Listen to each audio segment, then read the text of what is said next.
I had a problem like you once.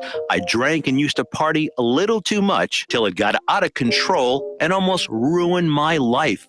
I realized I needed help to fix my problem before it totally destroyed me. If you've tried to fix your drinking and drug problem and you know you can't do it alone, you need to call the National Treatment Advisors. They'll immerse you into a 30-day program to replace your old habits with new habits and totally change your life. And if you have PPO private health insurance, the entire program may be covered. Fix your problem right now before it gets any worse. Get clean. Call now and learn more. 877-247-1581.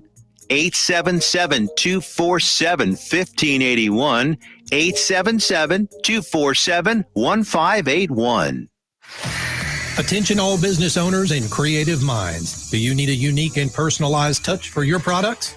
Look no further than Romika Laser Engraving and Custom Designs. I'm Ron Phillips, co-owner of Romika Designs. We offer custom laser engraving services for a variety of products, including promotional items and corporate or personal gifts. With state-of-the-art equipment and a team of skilled designers, we can engrave intricate designs on virtually any material. Whether it's a special message, a company logo, or a custom design, Romika Laser Engraving will help you make your mark. And the best part, our prices are affordable and our turnaround time is quick. I couldn't be happier with the work Romika Laser Engraving did for me. The engraving on my product was precise and exactly what I wanted. So don't wait any longer to add a personal touch to your products. Call Romika Laser Engraving and Custom Designs today at 817-400-4040 or visit our website at romikadesigns.com. We look forward to helping you make your mark. Hey travelers, do you want to save money on your next flight? Then pick up the phone and call. That's right, call, because the best prices are not online. They're with SmartFares. See, SmartFares has special deals with the airlines. When they have unsold seats, they use SmartFares to fill them. So you get airline tickets at ridiculously low prices. Our prices are too low to publish online. With the extra money you'll save, you can book another trip or treat yourself to dinner or shopping. So stop searching all of those travel sites to find the lowest price on your next flight. Let one of our SmartFares expert travel agents find ridiculously low prices for you. Call SmartFares today and get the best price on your next flight. Guaranteed. Also, save up to 50% off business and first class tickets. 855-325-1820. 855-325-1820. That's 855-325-1820. Have you ever met a single person in your life that enjoys paying taxes? No, no one does. If you can't sleep at night because you have a huge problem with the IRS, I've got some free advice for you. This service is strictly limited to individuals that owe the IRS $10,000 or more in back taxes. And if you qualify, we can guarantee that you won't be writing a big fat check to the IRS, or our services cost you nothing. The first 100 people that call today will get a free tax consultation worth $500. Stop worrying about your IRS problem. We can help you, we promise. Call the tax doctor right now. I mean right now, to learn more. 800-240-4587. 800-240-4587. 800-240-4587. That's 800-240-4587.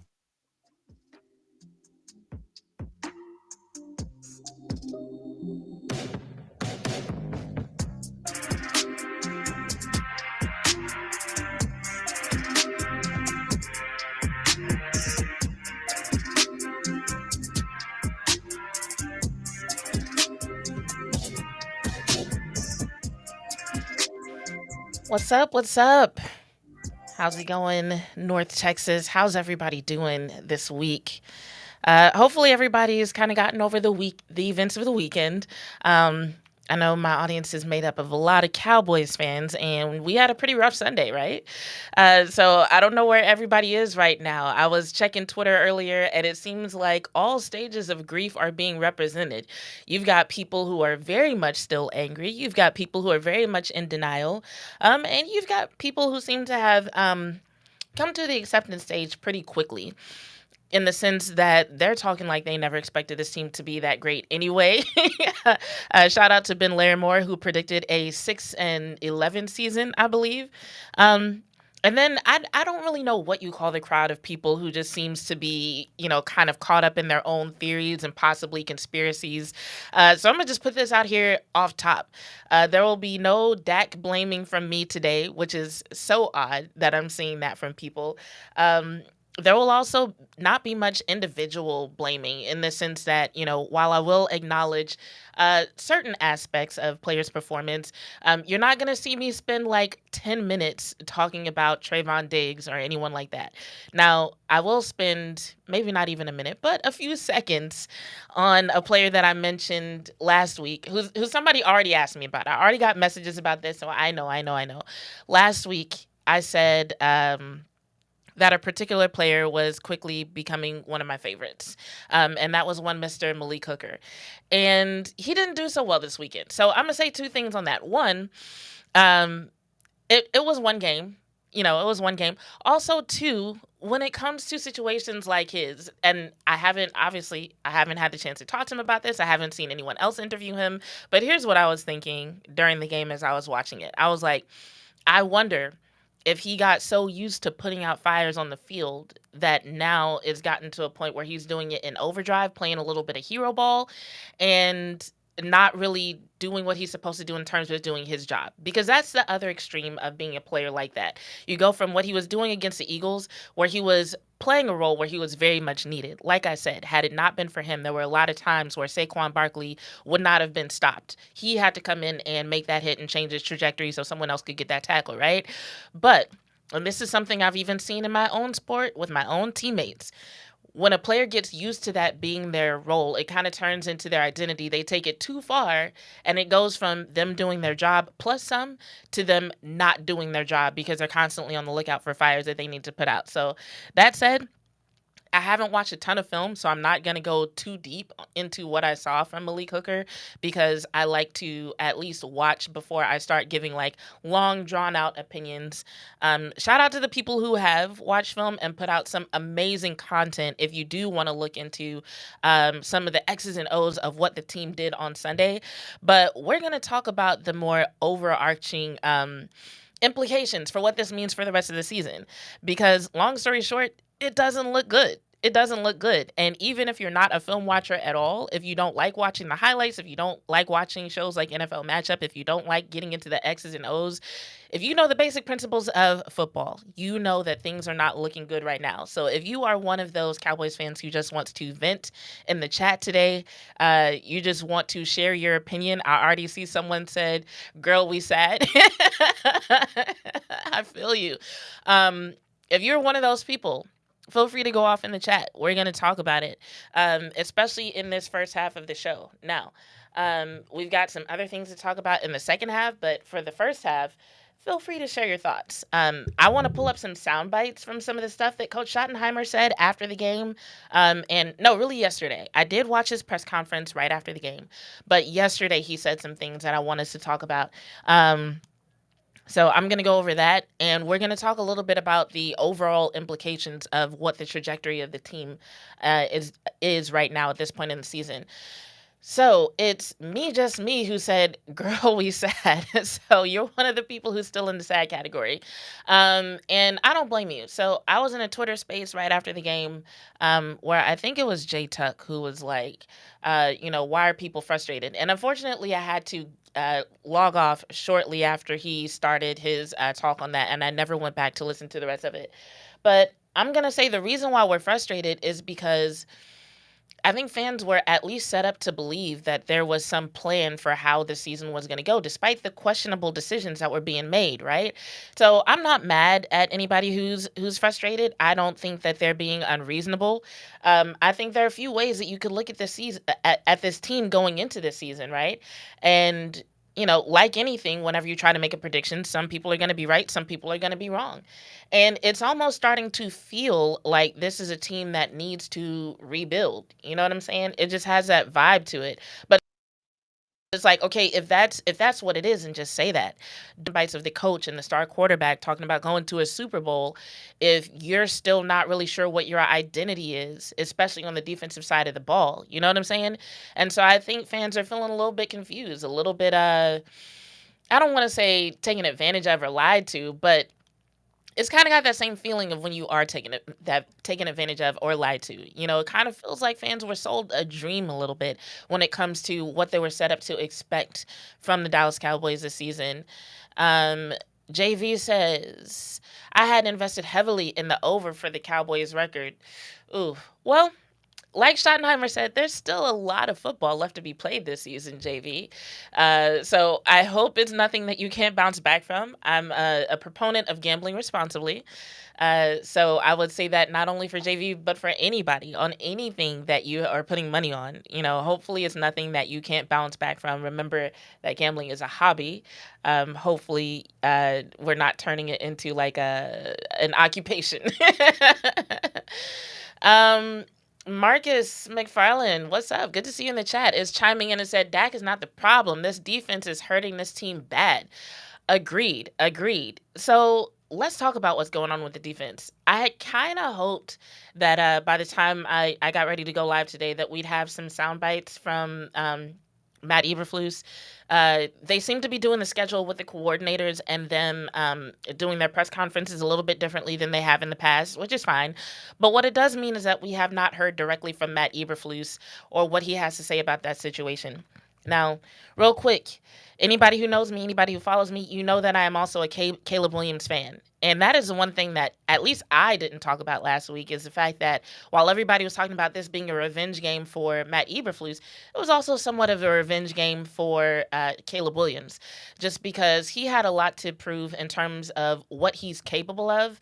But for him, it wasn't so much just against Matt Eberflus. It's not like Matt Eberflus was in the media talking shit about him the way Caleb was kind of talking shit about Eberflus, right?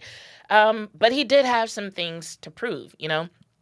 Either way, this game was going to end with someone proving themselves and someone looking like they really aren't what they were hyped up to be. And unfortunately, it ended up being Eberflus showing that he wasn't what he's been hyped up to be so far. And Caleb was the one who kind of proved himself. Now, what I will say about Caleb Williams is this. If you're a Caleb Williams fan, you definitely have every right to be excited about the performance that he put up on Sunday. But let's be real. And this is something I also won't get too deep into today, but he did make some mistakes. There were some things that he did, especially in terms of like some of the shorter passes, some of the pitches to his receivers, some of the shovel passes. There are some things that he did that were far from perfect that a different defense would have definitely taken advantage of.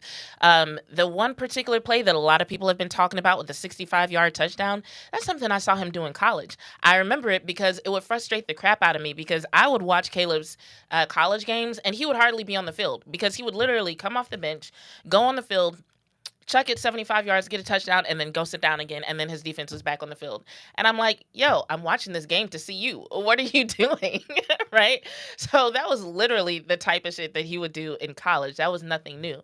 But the things that he needs to work on in terms of taking snaps from under center, being more comfortable in the pocket. Now, he did look a lot more comfortable in the pocket. I don't know if that was because of him or because of the Cowboys defense. I'm sure a lot of it had to do with the Cowboys defense and him not being pressured at all. So, this is a situation where two things can be true. Caleb Williams is showing improvement, and the Cowboys' defense looked awful. So, with my praise for Caleb Williams out of the way, let's talk about this Cowboys' defense.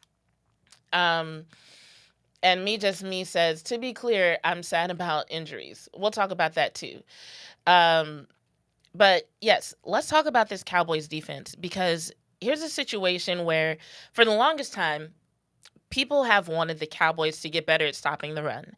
Now, they finally have gotten better at stopping the run, but on the other side of the ball, they are failing miserably. And as a matter of fact, I feel like Jerry Jones did a really good job of describing some of the issues that we were having with the Cowboys defense. Let's go ahead and bring this up. I did not realize I paused on that facial expression. That looks like the face he was probably making while watching this game. But let's listen to what Jerry Jones had to say. Well, I think when it compromised us with our four-man front, up there today. And of course, we want to try and get there in this defense with that full-man rush. We weren't getting there, plus we weren't covering. And that's a bad combination, and that's what happened to us out there today. So we did give them a little more pressure, dial it up a little bit the second half. All right. So Jerry Jones said we weren't getting home with the four-man rush, and we also weren't covering. And that's a bad combination. Yo, that's a bad combination to say the very least. That is putting it kindly. An NFL defense literally can't operate like that. You cannot operate if you are not getting home with four, but you're also not covering. Like, you have to pick your fucking struggle. And this is something that we even saw against the Philadelphia Eagles. That was one of the biggest changes that they made in week one when they went out there, and it wasn't looking like they were going to be able to stop the Eagles' offense. And then they came out after that weather delay, and all of a sudden the defense was performing so much better. One of the biggest changes that they made was that they started to blitz. So, and a lot of teams will do that when they realize that's what they're better at. They're like, yo, if we blitz, at least we'll get home sometimes. At least we'll put some pressure on the quarterback, right? So that's a choice some defenses have to make. I can talk, y'all, I promise. Where it's like, okay, we can try to get home with four, but focus on covering their weapons, right? And for some quarterbacks, that will be enough to stall them, to, make them hesitate a little bit if they can't find a target, if nobody's open. But for that to work, your coverage has to be good. For those of you who watch football, I'm not saying anything that you don't know. So for those of you who are like maybe new to the game, I've been seeing a lot of Instagram accounts of women explaining football to women. So I won't say this is just for women, because there's some dudes who don't know ball too. Let's be real. But for anyone who's curious about what makes an effective NFL defense, if you are going to send four, in other words, four people rushing to the quarterback and everybody else is in coverage, you have to be good at covering. That's how that has to work. If you're not good at covering, then usually what a lot of teams will do is they will decide to blitz instead. That is when you send more than four. The Cowboys, however, seem to be doing neither. They keep sending four over and over again, but the coverage is not doing well. And so honestly, based on what Jerry Jones said, there's not that much to add. But what I will say is this.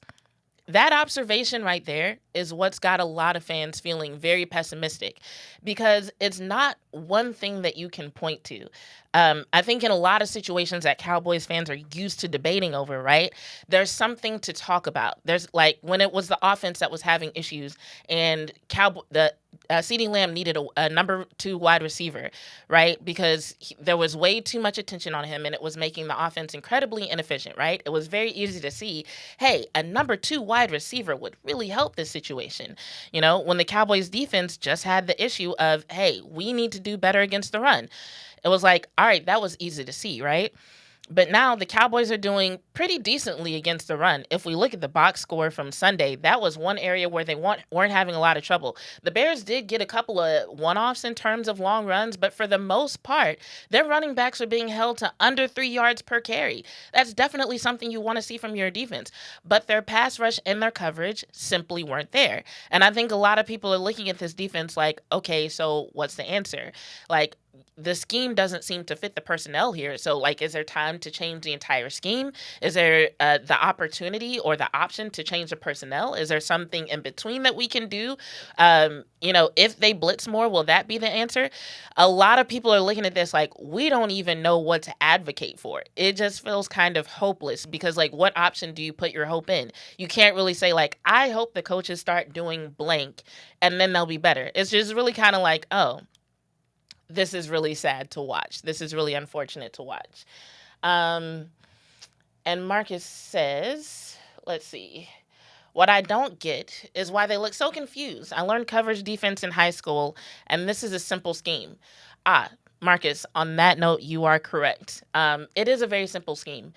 Why they look confused, that's the tough part that a lot of people are having trouble figuring out. And that's the thing that I think a few analysts and reporters were referring to when they were talking about communication, because I think there were a couple of instances where Schottenheimer did say that there were some communication issues, and it has been alluded to by Matt Eberflus as well that there were some communication issues. But until somebody comes out and says, hey, this is what it is, it's not really clear what it is. And so to answer your question succinctly, we don't know. Schottenheimer was asked about it, and even he said that it was several things. Like, he pointed to the fact that Trayvon Diggs slipped once, and he pointed to a couple of other things. But if you listen to him talk about it, it almost sounds like a rash of bad luck, you know? And so it's not really clear. But it does look like communication issues, because it does kind of seem like they're kind of in the secondary looking at each other, like who's supposed to be doing what, why wasn't this person where they were supposed to be, so on and so forth. So we can see what's happening, but why that is, not very clear. You're right. It is a very simple scheme, and maybe that's the trouble.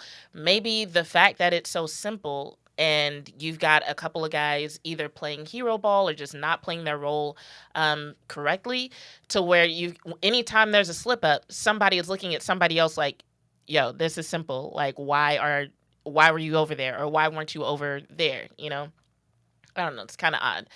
JV says we love Sanborn, apparently.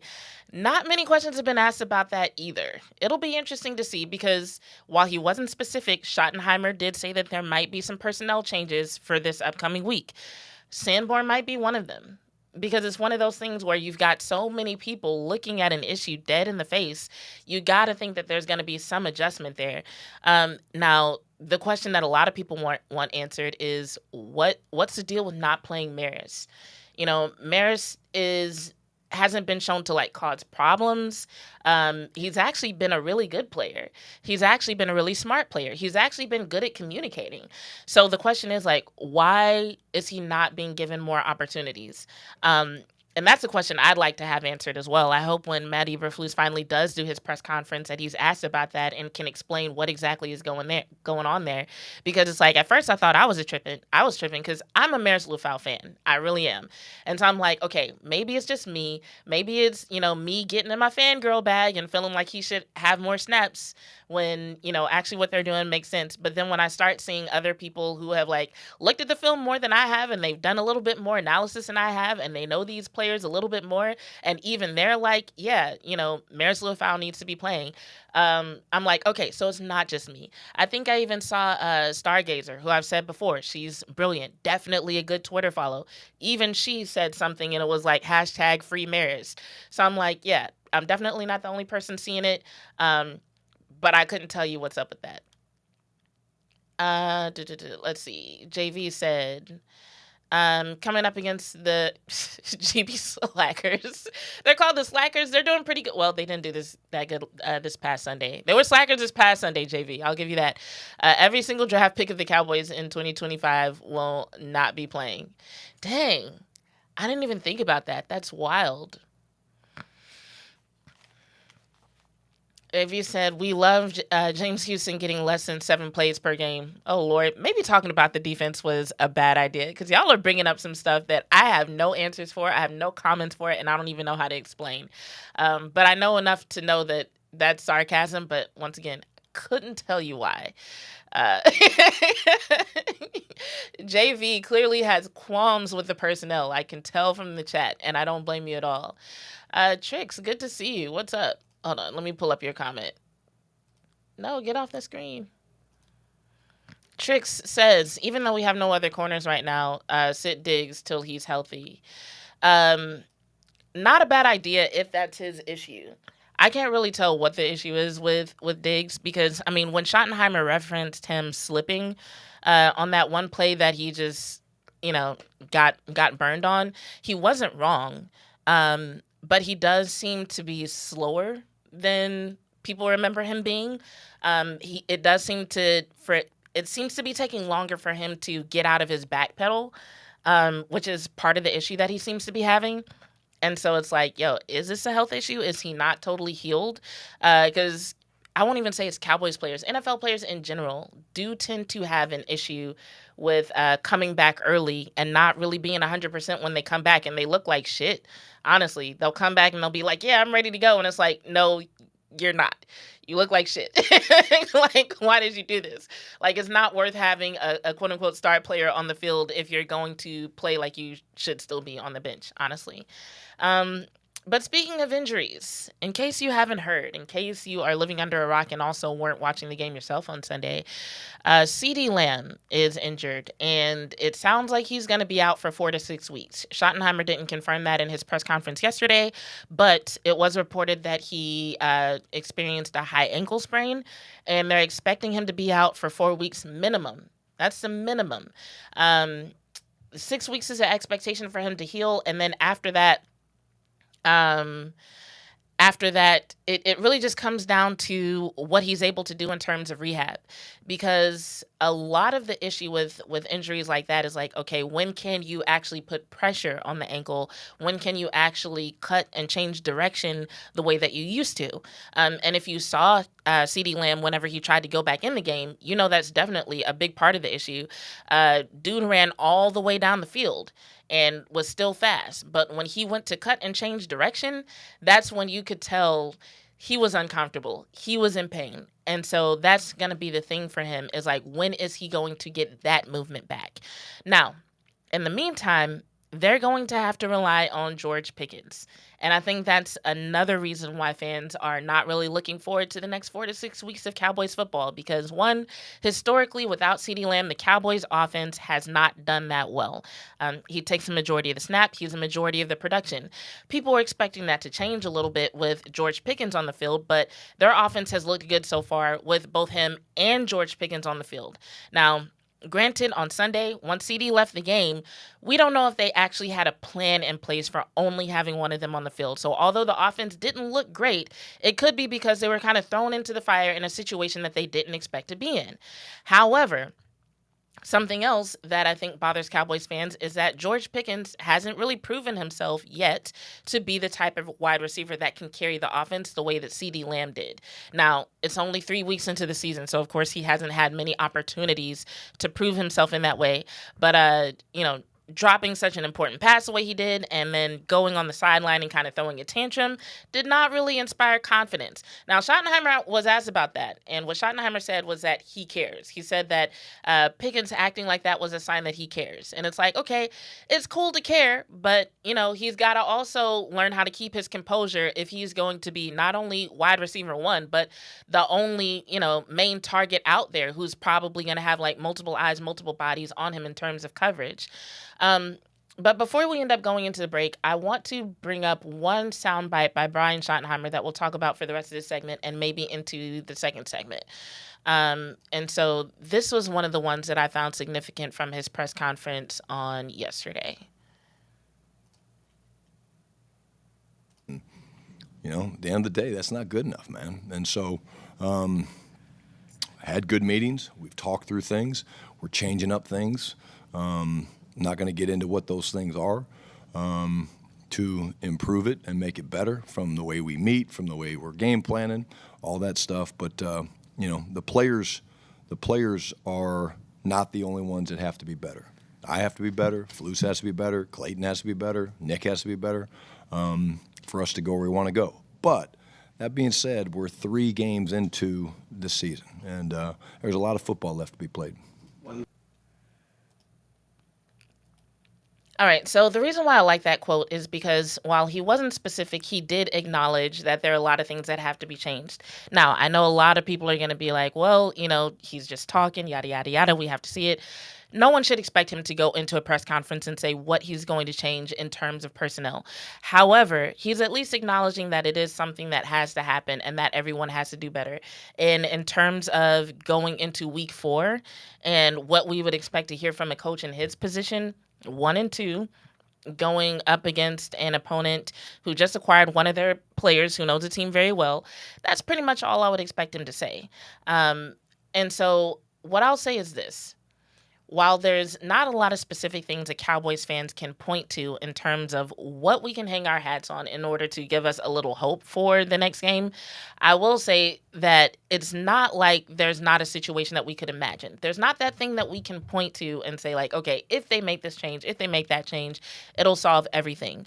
But I think even in the chat here with you guys kind of venting about things that you don't like, y'all have already outlined several things, several personnel changes, several scheme changes, changes that could, in theory, be implemented.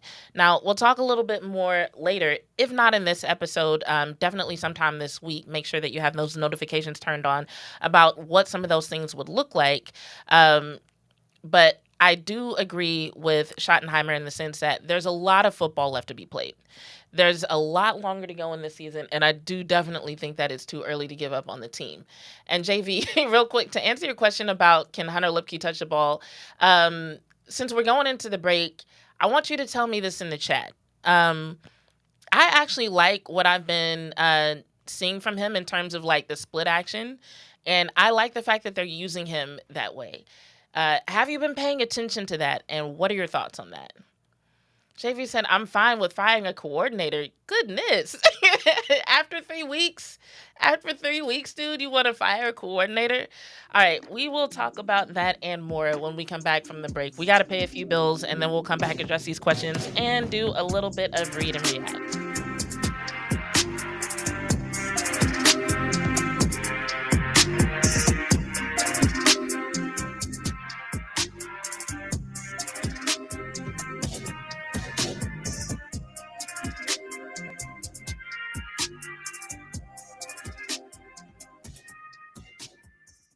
Why have thousands of aspiring authors teamed up with Christian Faith Publishing to publish their book? Because Christian Faith Publishing is an author-friendly publisher who understands that your labor is more than just a book. We provide authors freedom and flexibility throughout the publishing process, professional book editing, award-winning design, and some of the highest royalty structures in the publishing industry. And as always, you will retain 100% of the rights to your book. I was looking to find a company that I could trust, one that assisted in the editing process completely.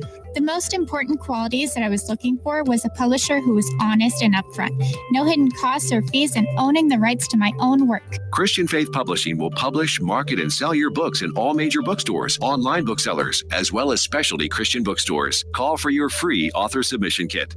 800-978-4812. 800-978-4812. 800-978-4812. That's 800-978-4812. Here's important new information from the Diabetes Solution Center for you, a family member, or a loved one suffering with diabetes. If you have lost your provider, or if you need a provider for diabetic supplies, you may qualify to receive your diabetic testing supplies now with little or no out-of-pocket cost, regardless of your age. All you need is Medicare or private insurance to be potentially eligible. Call the Diabetes Solution Center right now for details. Just takes a couple of minutes. Our friendly, knowledgeable agents will give you free, no-obligation information, handle all the insurance paperwork, and make sure your supplies are delivered directly to your door for free. Call U.S. Medical Supply 24 hours a day. 800-597-9323. 800-597-9323. 800-597-9323. Call right now. 800-597-9323.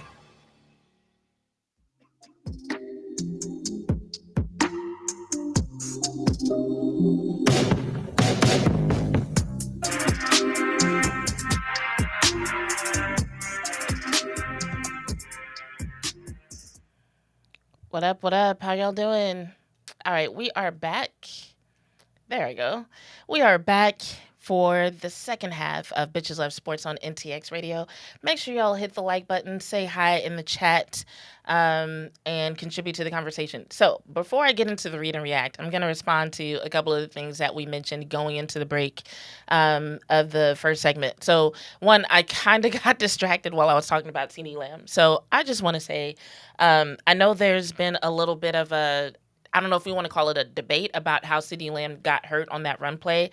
So one of the things I will say is even as I was watching the play and I saw where he was lined up, I was like, surely this is going to be some sort of trick play. There's no way they're just going to run him, like just use him as a running back the way it's set up, the way it looks like it's set up right now, right? And so I was kind of shocked that they did that. I don't know if it was one of those things like, oh, we really think CeeDee Lamb could be a good running back, or if it was one of those things like where it's like, okay, they probably think it's going to be a trick play, so we're going to trick them by not running a trick play. Like, you know, just trying to outthink your opponent a little bit. But one of the reasons why, even if a receiver can line up anywhere, why they usually don't run a receiver like that is because the guys who will hit you as a running back are different than the guys who will hit you as a receiver. Like the guys who are up front tend to be bigger and heavier, and the way that they're taught to stop running backs is a lot more physical and aggressive than the way that like corners and safeties, so on and so forth, are taught to stop receivers, you know? And it's even to the point where someone was telling me how running backs are even taught to watch for different things when they fall as compared to receivers sometimes. And one of those things is exactly how CD fell, was with the way that he was tackled and his ankles ending up underneath the defender. So, yeah, bad news all around. So I know there are some people who are like, well, you know, an ankle injury could have happened on any play. And yes, it could. But it's kind of like, you know, it kind of felt like he was put unnecessarily into harm's way on that play. It's kind of like the difference between like riding a motorcycle and riding a motorcycle without a helmet. Like, yes, there could be an accident either way. Yes, you could get hurt either way, but it's like, why would you increase the odds of a really bad injury by like setting yourself up that way? You know what I'm saying? And so I feel like that's kind of the vibe from a lot of people who really hated the fact that CD was in that position in the first place. And let's see. Oh, Marcus had already commented, said, JV, I don't want to see our number one wide receiver in the backfield again. Terrible idea. So I'll say I didn't mind him being back there. We've seen him back there before, but the plays were different. It was, you know, normally a little bit more motion to kind of disguise what was happening, or at least, you know, some sort of jet sweep. It usually wasn't, you know, just this handoff like what we saw on Sunday. That was kind of weird and very dangerous, and we saw what happened. And especially with someone who has the type of contract that CD has. Like he got that for a reason, and he's valuable to the team. We need him on the field. Chris also said Lipke is better than Scatterboo, but we'll never see it. Let's see. And Chris also said, hi, Chris. How are you doing? Good to see you in the chat. I think they just want CD to touch the ball a certain amount of times, and that's just another way to do it. So I'm going to say this. I know that in the offseason, CD was talking all this 1A, 1B shit with George Pickens. CD is wide receiver 1. So if they need him to touch the ball a number of times, it needs to be as a receiver. It needs to be down the field because that's what he's best at, and that's what the team really needs. We've got Javonte doing his thing as a runner. Like for one of the first times in forever, we've actually got a running back who can get yards in between tackles. Do y'all remember how big of an issue that was last season? So let him do that. And even Miles Sanders is doing his thing when he gets the ball most of the time. We don't need CD to pick up that slack, especially not that early in the game. It's not like the other two running backs were having issues. So if they want to do it every now and then to throw off the defense, okay, cool. But the situation that he was put in, no, not necessary. There's really no excuse for that. There's nothing anybody can say to me to make that make sense. So that's my rant on that. But let's do a little bit of read and react. So I'd like to do read and react from around the league. So one of the first things that we are going to read and react to is something that some people saw coming, and it does kind of relate to the Cowboys defense a little bit. And it is this headline from the New York Post. And they were talking about a move made by the New York Giants when they said, Giants benching Russell Wilson for Jackson Dart to save disastrous season. Now, after the game against the Bears, you saw a lot of people talking about the Cowboys defense and saying the Cowboys defense will make even the worst quarterbacks look like they are Hall of Famers. Now, granted, Russell Wilson probably is a Hall of Famer. He's had a long enough and successful enough career for, you know, there to be an argument for that up until this point. There's also plenty of arguments against it. So that's not really what this is about. But what it's about is the fact that at the end of the day, he hasn't even proven himself to be a starter over the rookie Jackson Dart. And so I feel like this might be the end of the road for Russell Wilson. You know, he went from the Seahawks to the Broncos, from the Broncos to the Steelers, and now with the Giants. I mean, that's, you know, 3 teams after your main team, and none of them seem to have enough confidence in you to make you undoubtedly the starter. So it might be it for him. Now, the good thing for him is he's got a lot of great things going for him in retirement. I've heard him talk about football, so if he's one of those guys who wants to go into broadcast and to media, he could definitely do that. He's got the voice for it. He's got the knowledge for it. He's got a shoe line, I think maybe a clothing line. He's got a beautiful family. So, I mean, unless he just loves the game of football so much that this might throw him into a depression, he should be okay. But it looks like the Giants are kind of over the Russell Wilson experiment. And they said that they wouldn't be starting Jackson Dart until Jackson Dart was ready, that it wouldn't be about whether or not Russell Wilson wasn't ready. It would be about whether or not Jackson Dart is ready. So it sounds like, according to the Giants and whoever's in charge of that decision, Jackson Dart is ready. So Dart fans all over the country will finally get to see this rookie take snaps. And my computer's frozen, so give me a second to get to the next read and react. All right. Okay. So the next read and react has to do with the WNBA. It was reported this morning with this headline saying, Liberty coach Sandy Brondello fired. Now, this was a surprise for a lot of people because the New York Liberty just won the championship last year. So they're like, what could Sandy have possibly done in order to justify being fired this quickly? Well, they exited the playoffs on Friday. So it was a first round exit, which apparently was not meeting the expectations of the team despite all the injuries that they dealt with this season. Now, when I say injuries, I'm not talking about, just the fact that WNBA teams have short rosters and so they didn't have enough players like what the Wings experienced this year. They lost some pretty important people. So former MVPs Jonquel Jones and Breanna Stewart both missed extended stretches of the season.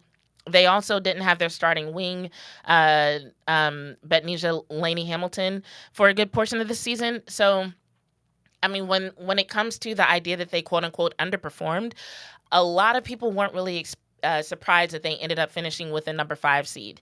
But apparently the team itself was disappointed, and it looks like Brondello won't be back. Now, another theory about her being fired is the idea that between the CBA negotiations coming up and just the fact that the Liberty are expected to lose a lot of players, they're saying that this might end up being somewhat of a rebuilding year for the Liberty, or at least a year that requires a lot of development for the players who are going to be there.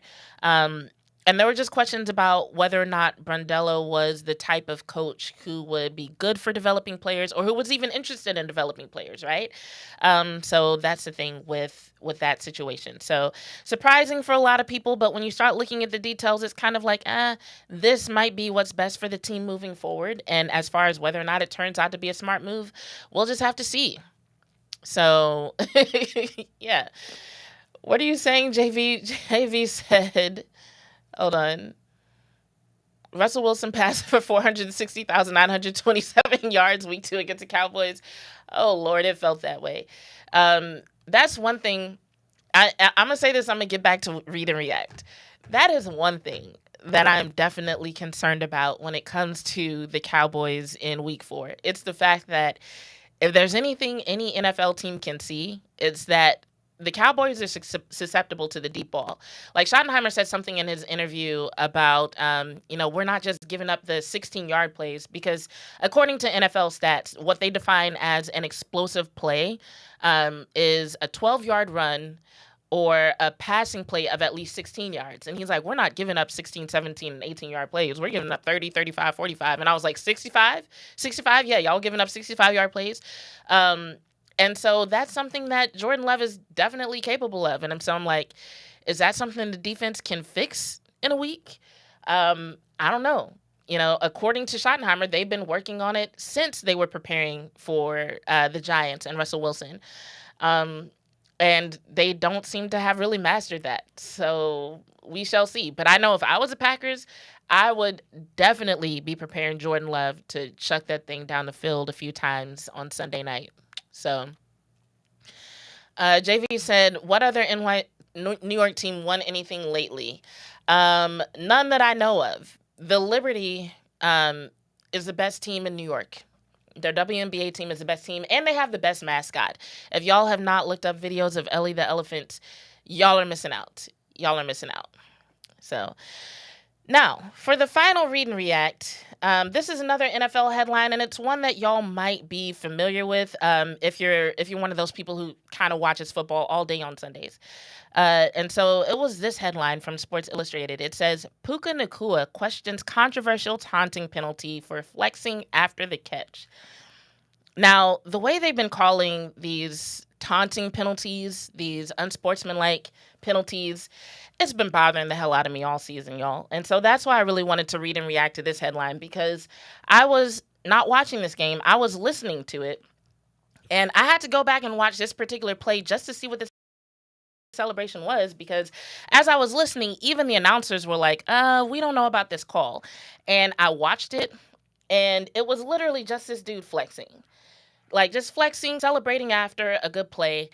And it was one of those things that I talked about on Twitter not long ago when I said NFL players are being flagged for basically the professional equivalent of going nah, nanny, boo boo. That's essentially what they're being called for. Now, the tradition of making the game safer for players goes back a long ways, right? Basically every year there have been changes made to the game of football, especially for the NFL.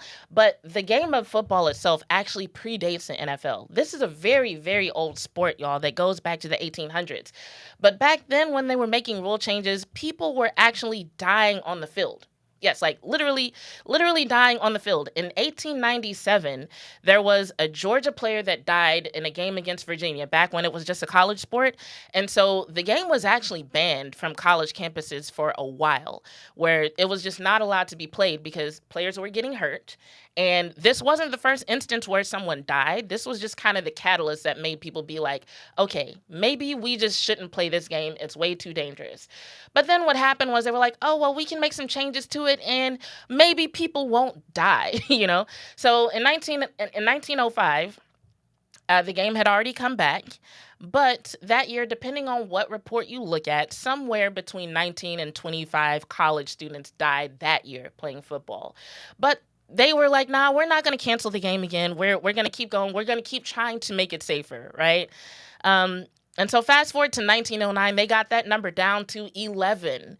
And they looked at that as improvement. So they were like, hey, we don't have to outlaw the game of football anymore because that number is going down.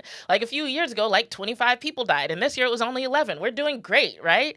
And then you fast forward to comments in the 1930s, like where Teddy Roosevelt basically said, and this is how the word sissy actually became popular, literally. He said that young college men who were afraid to play football were sissies, and that they shouldn't be afraid of a couple of bumps and bruises.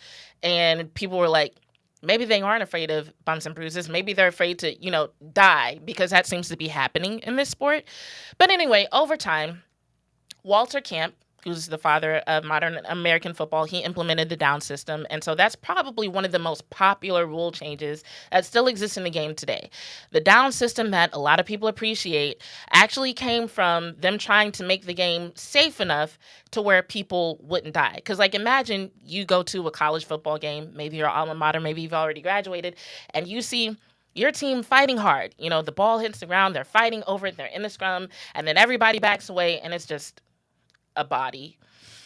Nobody really wants that, So yeah, they implemented the down system. That was one of the most significant changes, and they're like, cool, people aren't dying, right? And so after that, they kind of got the death toll down, and then they were like, all right, well, let's focus on injuries. We want to eliminate the serious injuries. Didn't eliminate them, but definitely improved it. And then after that, they were like, we want to go to the more unseen injuries, the ones related to head trauma. And if you've been paying attention to the numbers last season, they made great strides in that.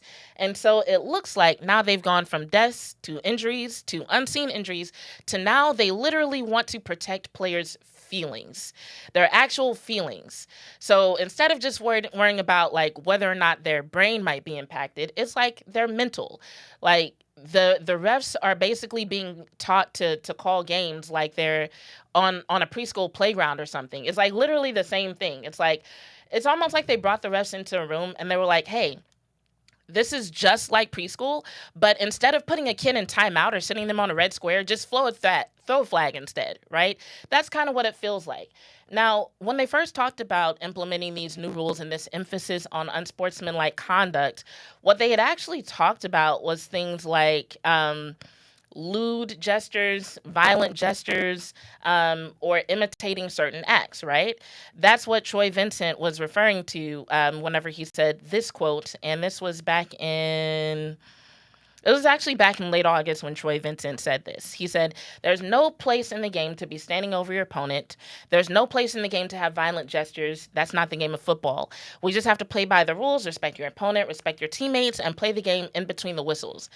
But like, really, what is so violent or disrespectful about flexing after a play? What is so violent or disrespectful about flexing or pointing at an opponent? You know what I'm saying? Because they even said you can't flex in the direction of a person. Kind of weird, but okay, I get it. But that's not what Nakua was doing.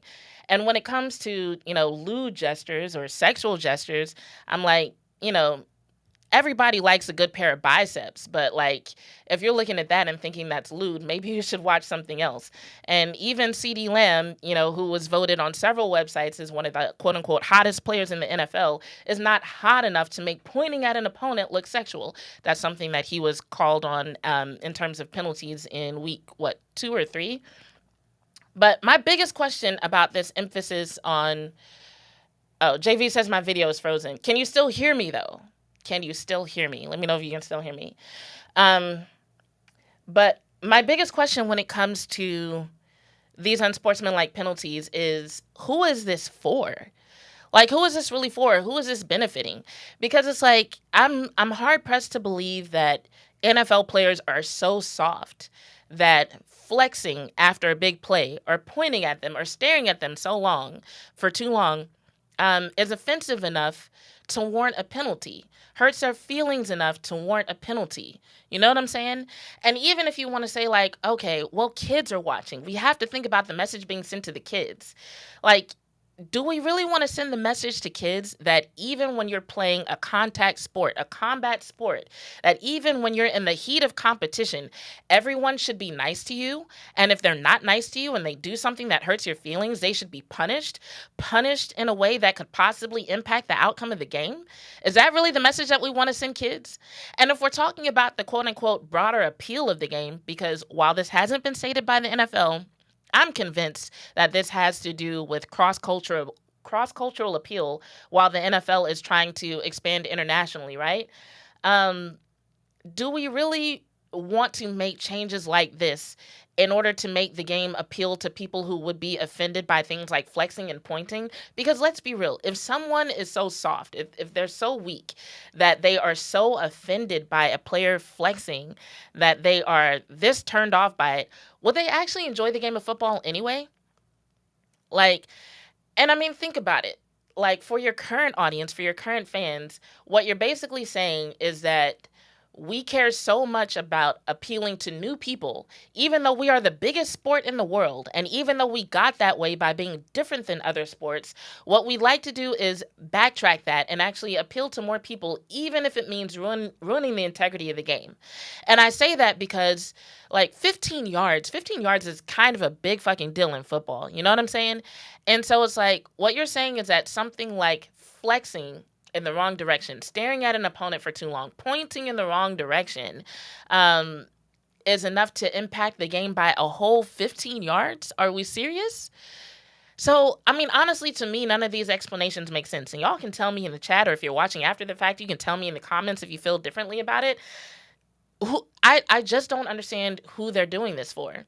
And even if we talk about the violent gestures, I mean, I think making a gun gesture or a violent gesture at an opponent is one thing. But after the fact, even though CeeDee Lamb and George Pickens weren't flagged for their gun celebration, they were fined for it, right? But even in that situation, I'm like, they weren't really pointing at anyone. And I'm like, let's be real. Like, whether you agree or disagree, America kind of has proven itself to be a country that's kind of for the guns.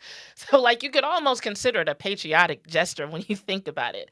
But honestly, the way this is being called is confusing, especially when you consider things like the fact that even the tush push isn't being called correctly.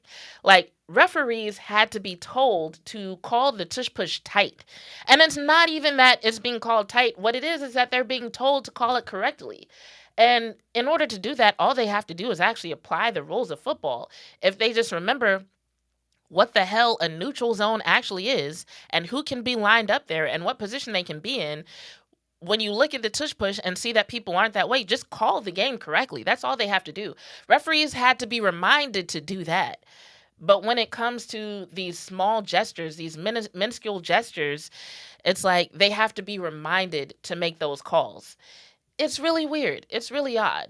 So I'm really curious what y'all think about it. How do y'all feel about the emphasis on unsportsmanlike conduct, and what do y'all think about the gestures that are being called?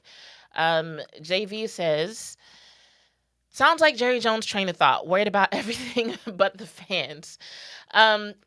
You're right, except I feel like this is something that even Jerry Jones wouldn't be a fan of. But that concept of being worried about everything but the fans, yeah, I can definitely see that being the case here.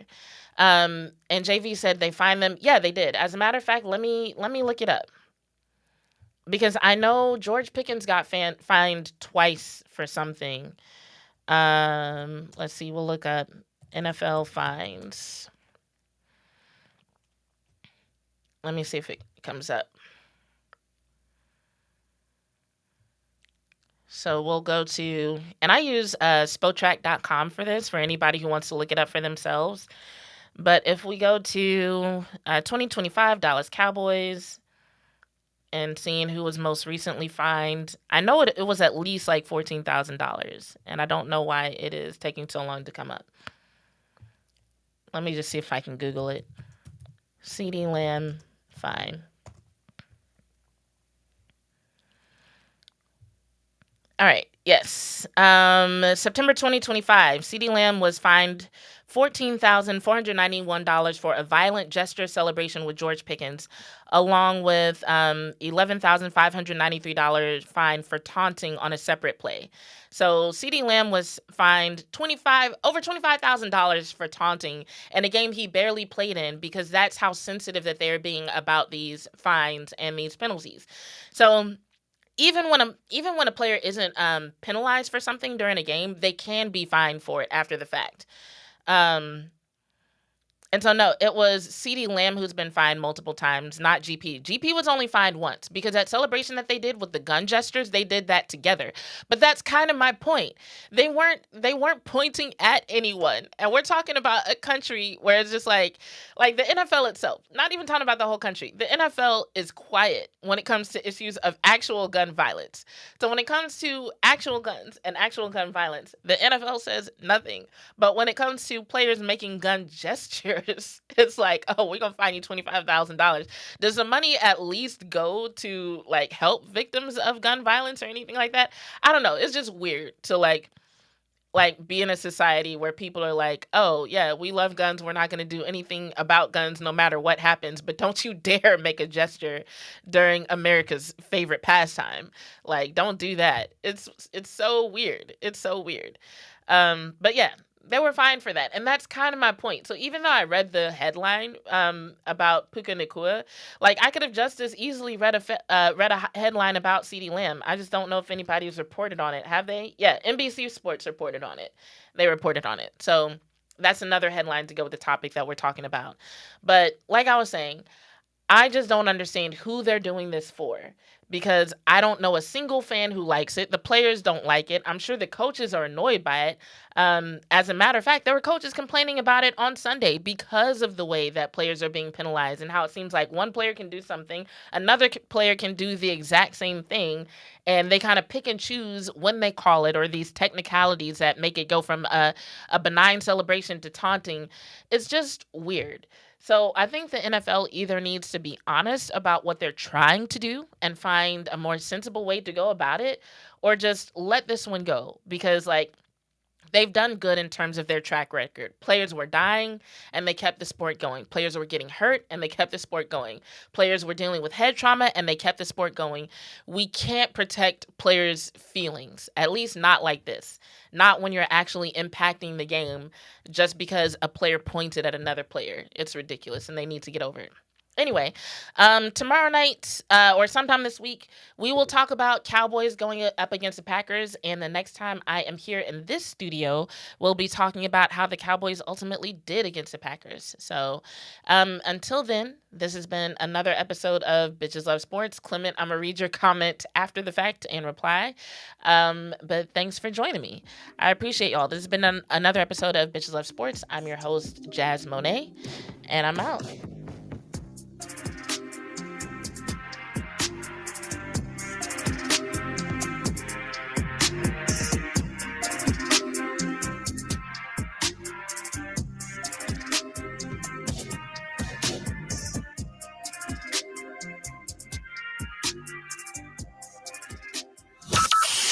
From Burleson to Venus and Grandview to Godley, this is the voice of Johnson County, Joco Community Radio.